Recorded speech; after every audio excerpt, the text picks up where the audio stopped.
रूस ने मुस्तकबिल के दिफाई चैलेंजेस को मद्देनजर रखते हुए जदीद तरीन रडार बनाने का फैसला किया है।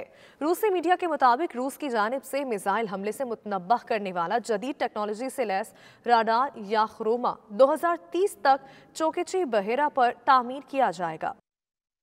रूस का मुस्तकबिल के दफाई चैलेंजेस को मद्देनजर रखते हुए जदीद तरीन रडार बनाने का ऐलान। ये रडार खुदकार तरीके से चलेगा और कोई अहलकार मुस्तकिल तौर पर इस तनसीबात पर मौजूद नहीं होगा। रूसी वज़ीर दिफा ने दिसंबर 2020 में ऐलान किया था कि वजारत दिफा 2021 में क्रीमिया के सीवेस्तोपोल में याखरोमा रडार पर जदीद तरीन आलात से लैस रडार की तामीर शुरू करेगा। रूस ने अमरीकी सरहद के करीब दुनिया का तेज रफ्तार तरीन त्यारा तैनात किया है। रूसी अस्करी हुकाम के मुताबिक बहरी बेड़े के मैग 31 त्यारों के ग्रुप ने आर्कटिक में जंगी ड्यूटी संभाल ली है। रूसी बहरुल काहिल के बेड़े की कमांडर एडमिरल सर्गेई अकाउंट्स का कहना है कि आर्कटिक फजाई हदूद को कंट्रोल करने के लिए रूस ने दुनिया के तेज रफ्तार मैग 31 इंटरसेप्टर लड़ाका त्यारों के ग्रुप को रूस के मशरकी इलाके चुकौटा में तैनात किया है। रूस का यह मशरकी इलाका अमरीकी रियासत अलास्का के करीब है।